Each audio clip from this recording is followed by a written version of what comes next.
Good afternoon. Said yesterday, Omicron requires us to undertake a gear change of how we're managing the pandemic. We need to reset how we think about the pandemic and how we manage ourselves and the things we need to do as governments. Omicron is a game changer. It's been in the country for just over a month. We've taken the careful time to ensure that we're understanding it as best we can, examining the impact on our hospital system to ensure we're recalibrating in the right way so Australia can continue to live with this virus. That is our objective. With a population that has one of the highest vaccination rates in the world, an economy that is performing more strongly than most advanced economies in the world through COVID and one of the lowest death rates in the world from COVID, it's important that we stay on that track, and we do so by understanding each variant and then adjusting how we respond to that, and that's what we've done today in coming together as a national cabinet. Today we've agreed a very practical way forward to dealing with the realities of Omicron. It also recognises, as always, that all states and territories have largely different situations on the ground, but they largely fall into two camps. Those that have very low cases at the moment and aren't suffering the volume challenges that are presented by Omicron. Western Australia is an obvious case in those circumstances, and also are not suffering from the significant furloughing or isolating of workforce that is shutting down economies. Again, that's not happening in Western Australia, but it is significantly happening in the eastern states. So together we found a way forward. There is increasing evidence of reduced severity of Omicron, which is welcome news, and I'll ask the Chief Medical Officer, Professor Kelly, to take you through that. And I'll, of course, joined by General Frewen, who will take you through the latest status when it comes to the vaccination program.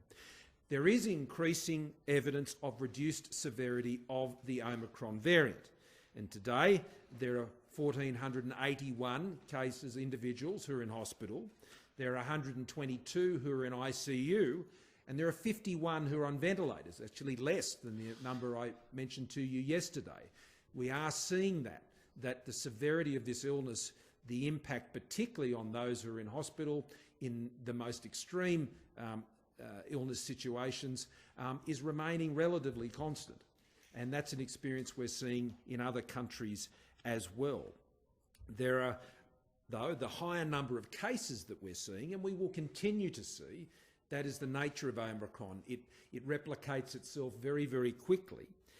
That means we need to change who is a close contact, how they are isolated, and how their testing is managed. So today we agreed a new definition of close contact that requires testing and isolation. It'll come into effect in 5 jurisdictions at midnight tonight. It'll come into effect in New South Wales, Victoria, Queensland, South Australia, and here in the ACT. Tasmania will follow on the 1st of January, and the Northern Territory and Western Australia will be making announcements, particularly the Northern Territory, in the next few days to confirm how they will be moving to these new definitions. As I said, in Western Australia, it's a very different situation.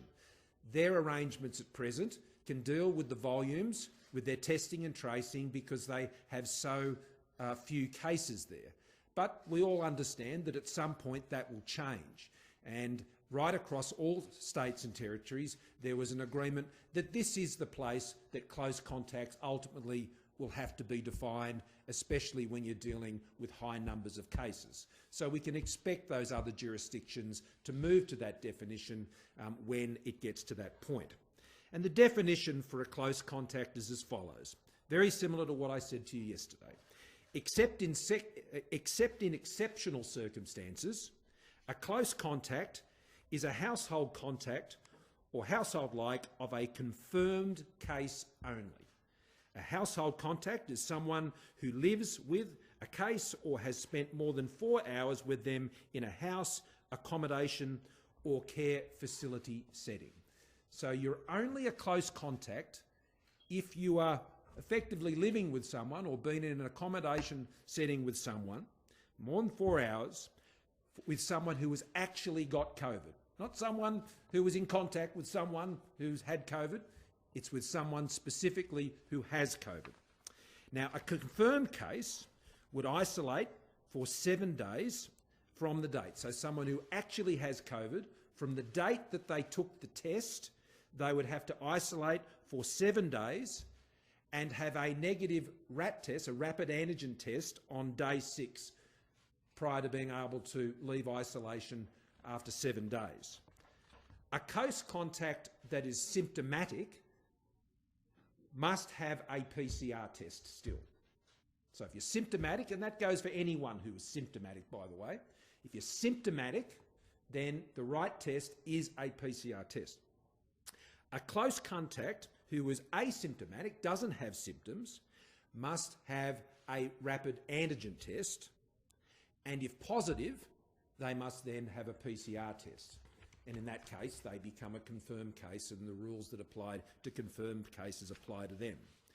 Now, close contacts that return a negative test, they must remain isolated for those 7 days because symptoms and other things can present later.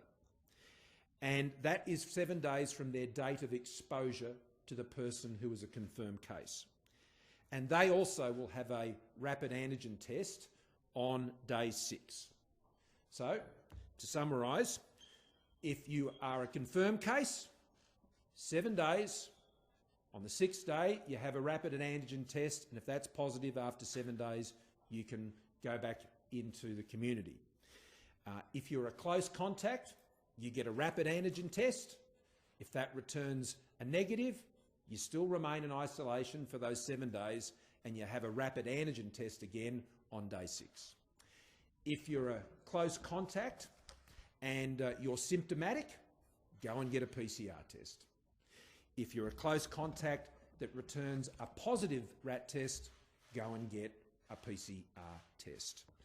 Now, what this does is significantly changes those who need to be going and getting in queues. Now, particularly because this comes into effect at midnight tonight in 5 states and territories, if you don't fulfil this definition of a close contact, then there is no need for you to be in that line. You should go home. Go to the beach. Go and do what you want to do. Read a book in the park. Follow all the normal common sense things that you would do. Monitor your symptoms. Follow the COVID-safe practices. Make sure you've booked in for your booster. Do all of those sorts of things. But there's no need for you to be in that line. The people we need in that line are people who need a PCR test. Now, we will transfer over the next few weeks from PCR to these rapid antigen tests at the state testing centres over the next couple of weeks. Larger states will be moving to get those rapid antigen tests to those testing centres as soon as they can, and that will happen over the next few days and next few weeks.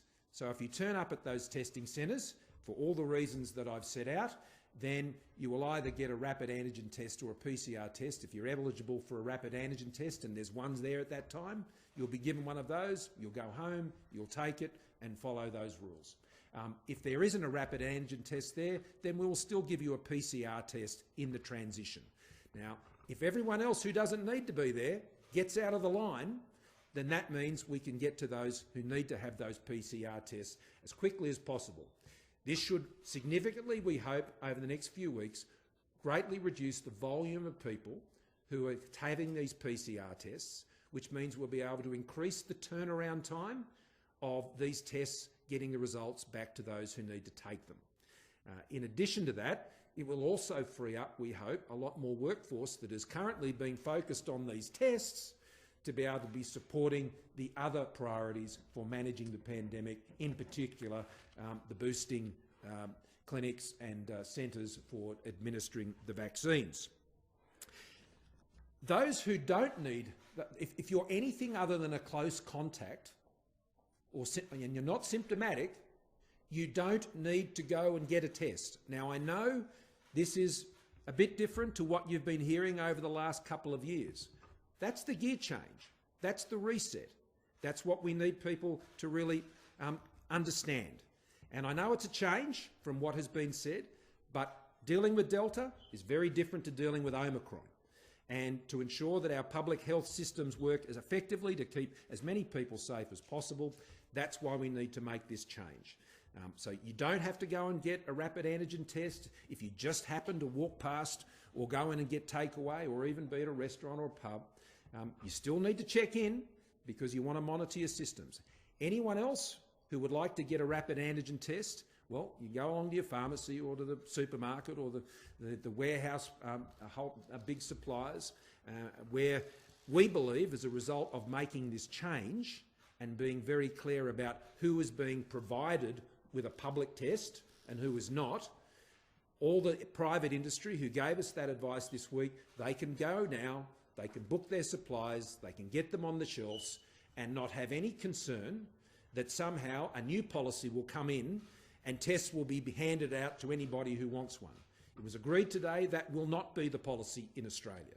Rapid antigen tests will be provided publicly at those testing centres for those who require one according to the rules that I have set down and we've taken out of National Cabinet today. We are also looking at a number of other specific areas where we'd be involved in providing.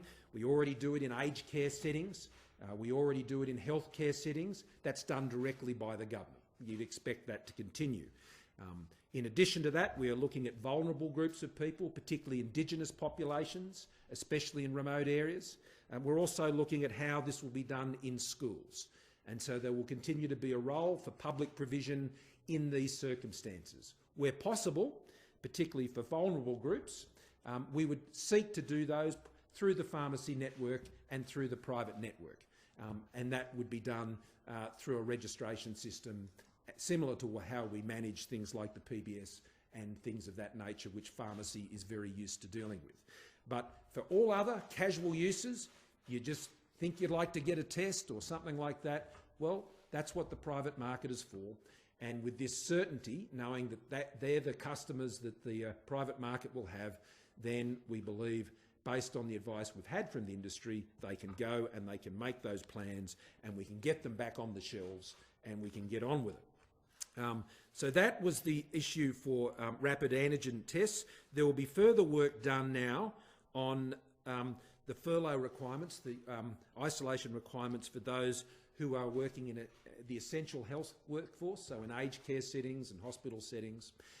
There are, we think, even more effective ways we can keep more people at work to support the health system, and the medical expert panel, the AHPPC, will continue to do work and bring back further recommendations on that issue next week to National Cabinet when we're meeting on Wednesday, which we'd already set as a National Cabinet meeting date.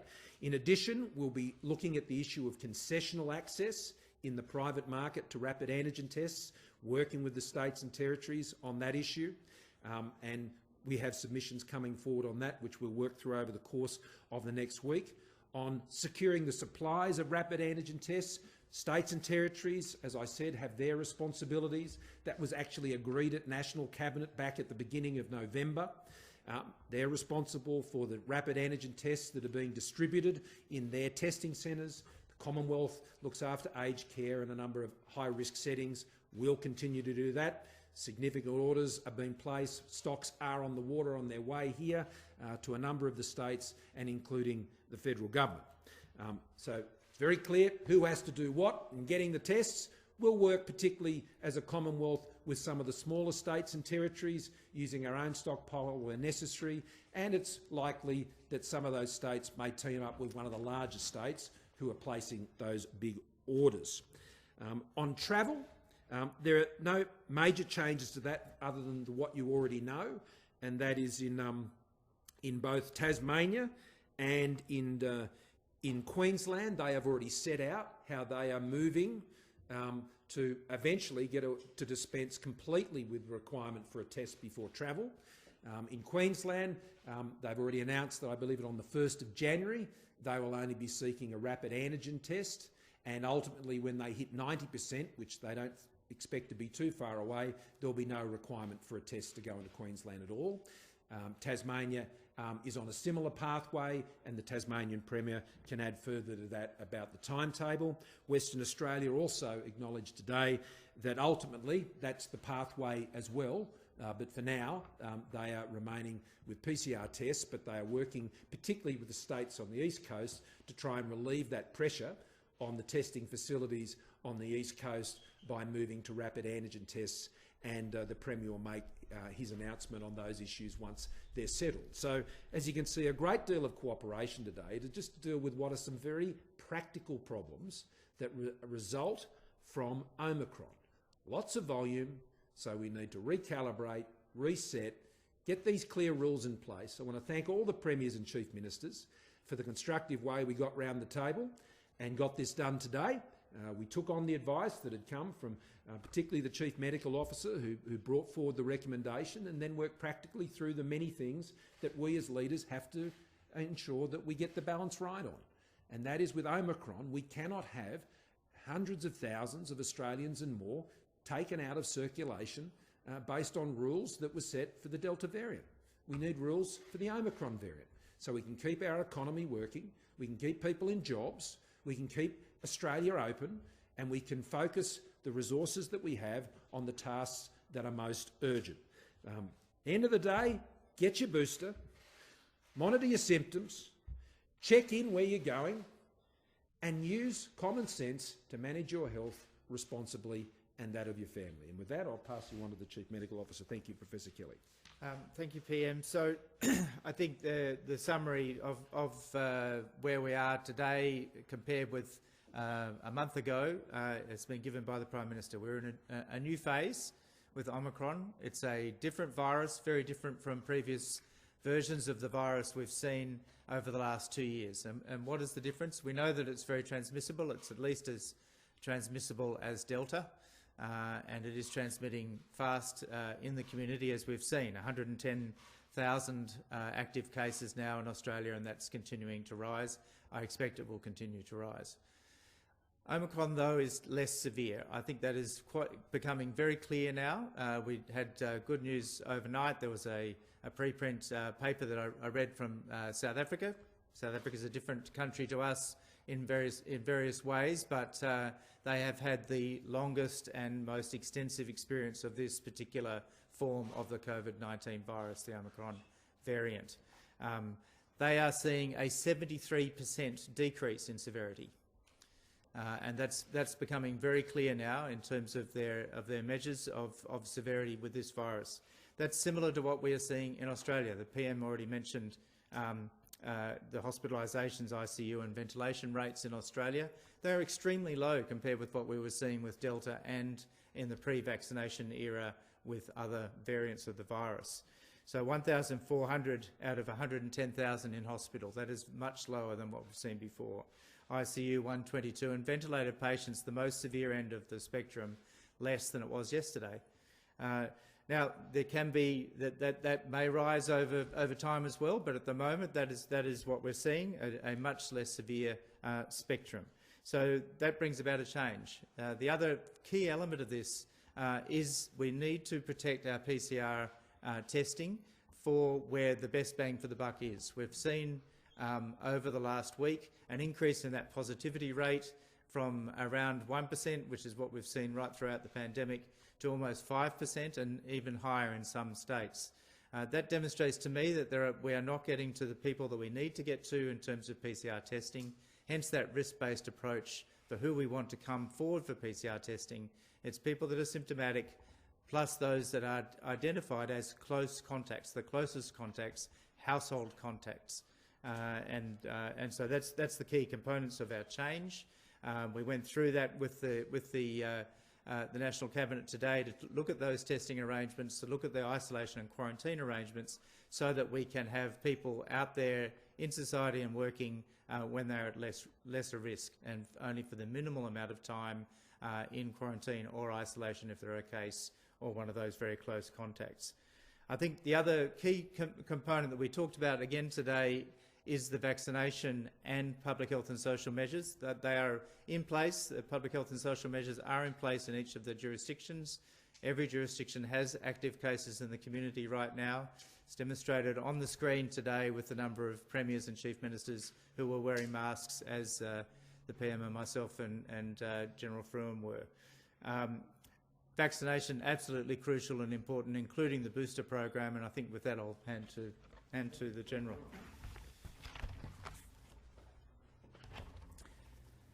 Well, good afternoon, everybody. The booster rollout continues to progress well. As of yesterday, 2.3 million of the 3.9 million eligible people have had their boosters, which represents around 57%.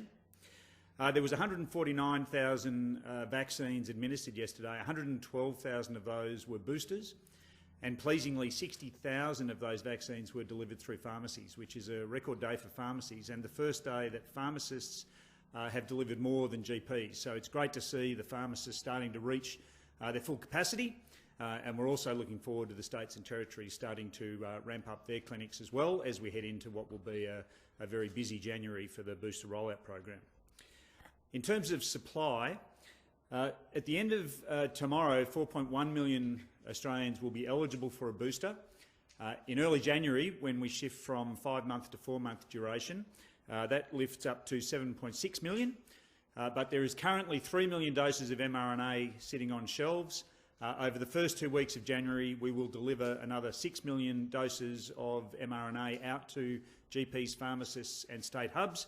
In addition to that, there is another 16 million doses of mRNA sitting in warehouses awaiting delivery. So the supply is not the concern. There will, of course, be areas where demand outstrips the immediate ordering, and we continue to work with all of the providers to get either urgent deliveries to them or to work local redistributions, and we urge any distributor who is running low on supply, please contact the Vaccine Operations Centre and we will make sure that we get additional vaccine to you as quickly as we can. January will be a big month. The eligibility for boosters, as I've just said, will ramp up. We've got the 5 to 11-year-olds starting from the 10th of January. Everything is well on track for both of those things. So I just encourage people, if you haven't yet got your booking in for a booster, please do so as quickly as you can after you become eligible, and also get your 5 to 11-year-olds booked in.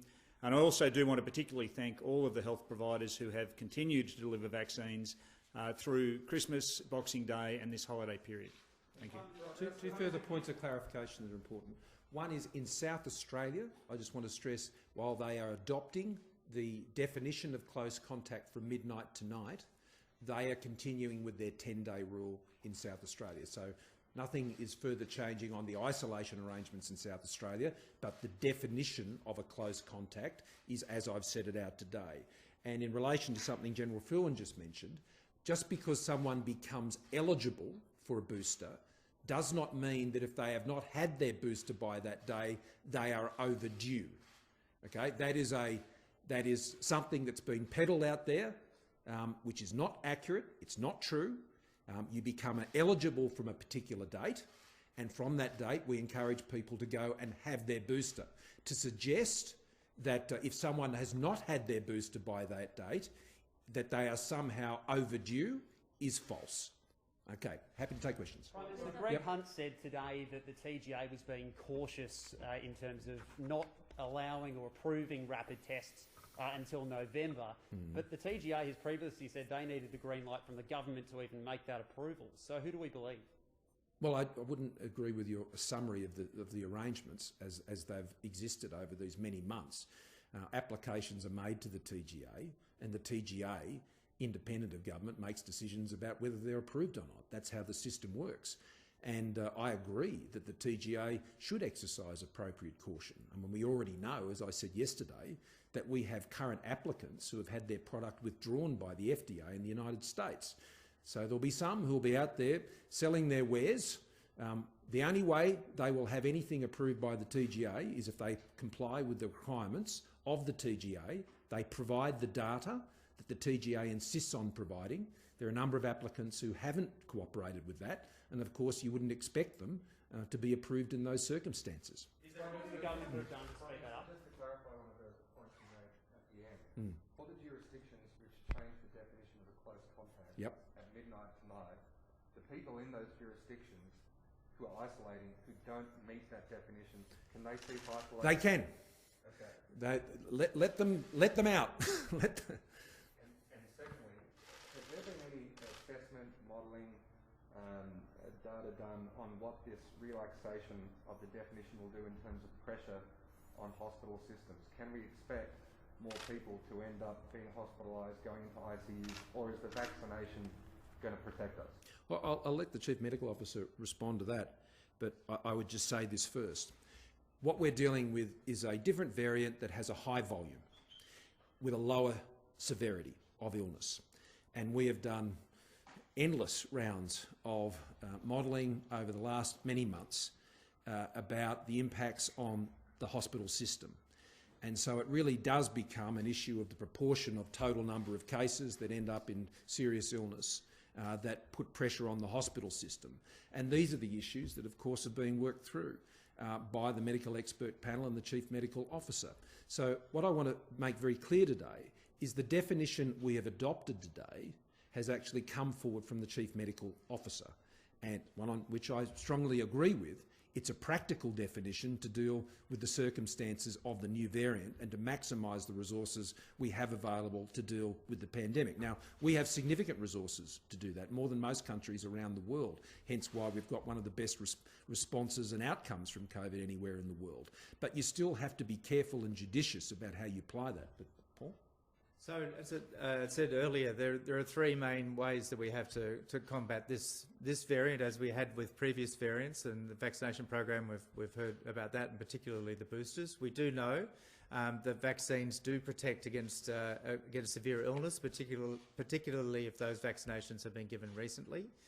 And a booster will actually, that third dose will actually increase that back to the level of protection that we saw against Delta. We also believe that booster dose will assist with the infection and onward transmission. So the booster program, absolutely crucial. And again, I ask people to take that on board when they become eligible. The second one is public health and social measures. Wearing masks, as you all are today, that's very important. All the other things that are in place as a matter for the states and territories. The third one is test, trace, isolate and quarantine. In this current environment of very large numbers of cases, we have to go to where the risk is greatest and make sure that those people that are the closest contacts are getting rapidly diagnosed, rapidly isolating, and therefore protecting the rest of the community. That's the absolute key piece. So these issues announced today will actually improve that.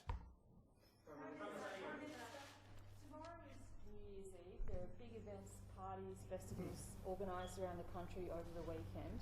What would you like people and events organisers to do? And Professor Kelly, are you concerned about a spike in cases following New Year's Eve? Well, what I would like people to do tomorrow night is enjoy the evening. I would like them to be looking forward into 2022 and looking forward confidently because Australia's future is bright. What I would like people to do tomorrow night is exercise common sense and follow all the normal precautions that we've been talking about. You know, we've been living with this virus now, and the virus has been around us now for 2 years. And we understand a lot more about it than we previously did, and we understand how it's transferred. So I would expect people to show appropriate caution, common sense, treat each other with the sort of respect for their health as well in terms of how they're engaging with them, and enjoy a beautiful, hopefully, summer evening all around the country as we move from 2021 into 2022 with an economy which is performing more strongly than most advanced economies around the world through COVID, with the lowest death rates we've seen from COVID, one of the highest vaccination rates, which gives us confidence, particularly with these new settings, to be able to move into the new year and to ensure that we can keep our businesses open and people can make their choices and ensure that they can plan for their future with confidence. But Paul? I don't really have anything else to add. Obviously, when people gather together, we know we've been talking about this for a long time. That issue of social distancing, wearing masks if you can't social distance in a large crowd would be my advice to people that may be on the foreshore in Sydney, for example. Other than that, enjoy the new year and let's hope for a better 2022. I mean, if you're at home, have the barbecue outside. Don't eat inside. That's what we're planning to do. Yeah, over here. Just on some of the jurisdictions where this definition is changing at midnight tonight. Yep. Some of these jurisdictions, they're seeing thousands of cases a day. People are really struggling to get their hands on any rapid antigen tests. Yeah. Does that mean we're going to see those queues at PCR facilities really persist over the next couple of weeks at least, if that's the only place people can go? Well, if people can get this information about what the new requirement is for a test, which is much more limited than it was before, then we should see less people in those queues. I know the New South Wales Premier has been saying if you're not symptomatic and you're not a close contact, then go home. That's the first way. That's the first way to be able to ensure that we get those queues down. In terms of the suppliers in the private market, in the pharmacies and the shop and the supermarkets and places like that, what's important is that they have the certainty that they know that governments aren't all of a sudden going to go around and start providing these free to anybody and everybody. They're not going to go and order quantities to have on their shelves if they fear the risk of that occurring. And what I'm being very clear about to them today is the governments of Australia, Commonwealth, state and federal, are not going to do that. We will be providing them only where it is recommended to us that they need to be provided, which are in those settings of a close contact, or for our aged care workers, or in those high-risk settings, or indeed if we, what we hope to arrange for schooling when we go back to school next year. Otherwise, people can go and get those in the private market. That should provide a lot more certainty, so the supplies can be ordered, and we can get them on the shelves, and then people should exercise the appropriate responsibility to use only what they need. Prime Minister, would you be able to clarify just for childcare, can you better define what a high-risk setting is? What would that mean, say, if there was a positive case at a childcare centre, would 8-month-old children have to isolate for 7 days? How would that work? No, that's not an accommodation setting. It's not a household-like setting, though. Sorry? Prime Minister, in the last week or so you've been emphasising the need for a culture of personal responsibility. Correct. For some time, You've now changed this definition, which surely the consequence of it will mean that some people might not be detected who are in the community with COVID. What personal responsibility will you take over the next few weeks as we see the impact of these changes play out? Are you confident that this won't lead to a rise in deaths? I'm confident that this is the best way to manage the Omicron pandemic. That's what I'm confident about. And what personal responsibility will you Well, take? it's the same that I've taken all the way through this pandemic as Prime Minister. I mean, every single day through this pandemic. When I first stood before you here, and Australia was one of the first countries in the world to call the pandemic, 2 weeks before the World Health Organisation. At that time, I was being criticised by some in this place for trying to use the pandemic as an excuse not to talk about the issues that others wanted to talk about. I was focused on the pandemic. Each and every day, I have focused on this pandemic to ensure that we've got the best possible settings that we can have. So I do take responsibility for the decisions that we've taken. I do take responsibility for the fact that Australia has one of the lowest death rates in the world, that we have one of the strongest economies coming through the pandemic, and we indeed have one of the highest vaccination rates in the world. These are all of my responsibilities. Ausage's warning today that a fatalistic approach will be fatal for some people. Sorry? Do you accept Ausage's advice today that a fatalistic approach will be fatal for some people? I accept the Chief Medical Officer's advice. So I just might stay with the pandemic if there's anything more on that. I'm happy to come back to those things, Joe. Yep. So an epidemiologist that we spoke to today says that 4-hour time period is too long because you can catch COVID much quicker than that. And the AMA president says the outbreak will be accelerated by an overhaul to contact rules. Are you confident that won't happen? We will have more cases. There's no doubt about that. This is a way of coping with that large caseload. It's about using the resources we have wisely, and I'll leave others to their own opinion. Was anything discussed today, Prime Minister, about testing for health workers getting back to work if PCR tests are required? Yeah, it was. And there's further work being done on that between now and next week. What's important is that the change to these close contact definitions today and the complete abolition of the casual contact notion means that this will have a positive impact on the furloughing issue with particularly the health workforce. But it will also have a positive impact on the hospitality workforce and the retail workforce and things like that as well. As the Chief Medical Officer has said, of course we will see an increase in cases. That is not something that I don't expect. That's what I expect to happen.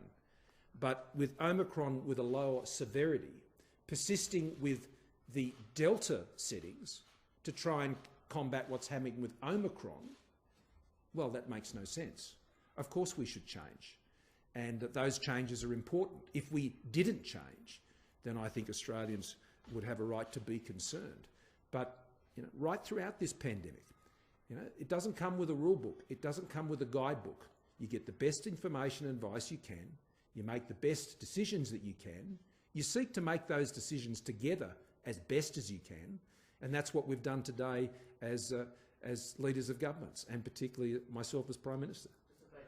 For Lieutenant General Frewen or the CMO about the booster rollout. What's your best advice or the latest figures about how many in aged care and how many in disability care have been double vaxxed but not received the booster yet? Have you got latest figure on aged care residents and disability care residents who haven't been boosted yet? So we've been particularly focused on aged care facilities, and of the just slightly over 2,500 aged care facilities at the moment, we have done already a visit to about 1,500 of those.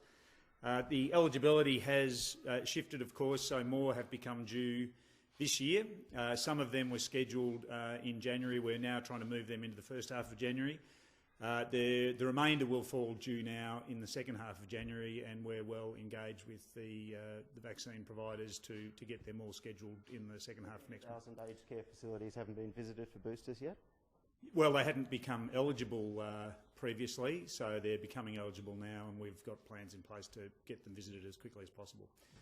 And what we've seen in the aged care sector, particularly over these last weeks through Omicron, has been I think the very sound management of the conditions there. We haven't seen the sort of scenes that we saw in the second wave of the pandemic in Victoria. Of course, we didn't have a vaccinated population then, so this is watched very, very carefully.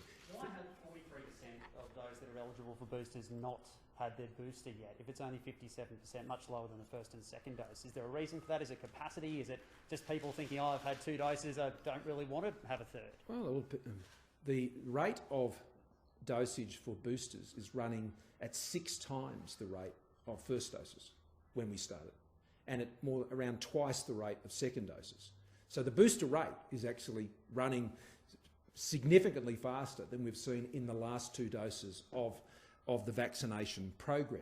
And I also make this point, that when someone becomes eligible, that does not mean they're overdue. Okay? So I would encourage people to do it as soon as they can. But by the end of January, General, we're going to have close to 16 million people. Now, you can't vaccinate 16 million people on one day. But there is no shortage of vaccines. There's 20 million vaccines here in Australia. That's enough to boost 80% of the Australian population, and more coming over the course of the first half of this year. So there's no shortage of supply. But this is why we again stress today the need to get those state clinics up and running again, and that's exactly what they're doing. And to get ourselves up at those world record rates we had back in October when we were running at over 300,000 a day on occasions, and that's where we want to get back to. But to do that, you've got to have all cylinders firing. Certainly the pharmacies. I mean, we learnt today, was it 60,000? Was it, General?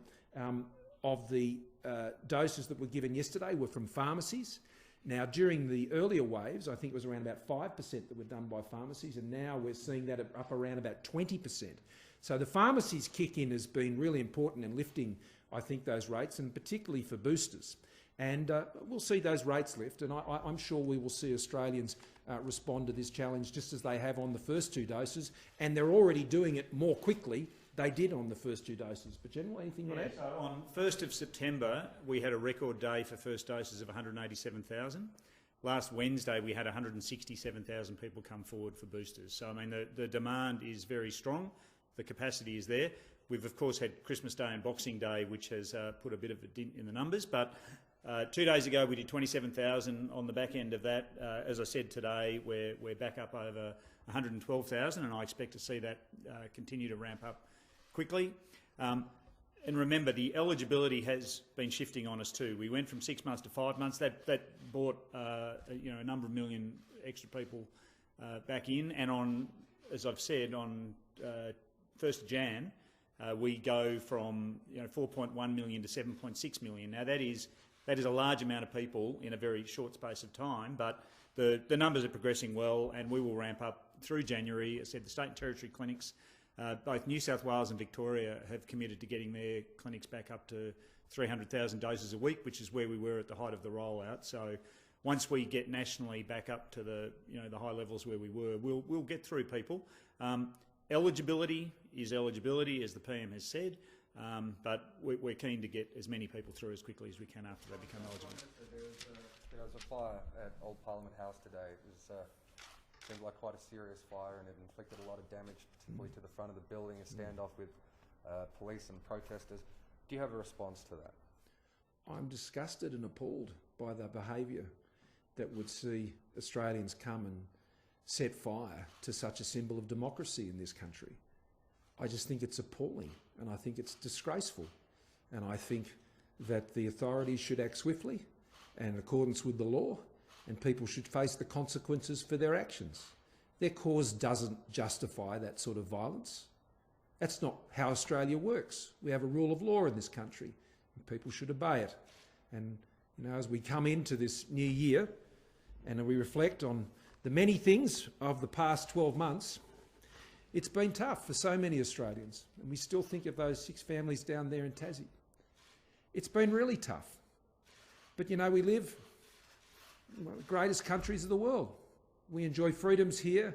We enjoy a healthcare system. We enjoy freedoms that few countries enjoy to the same extent that we do and have over such a long period of time. So while Australia's had a tough year, there's still a lot to celebrate, just by the simple fact that we're Australians and we live in Australia. Thank you very much, everyone.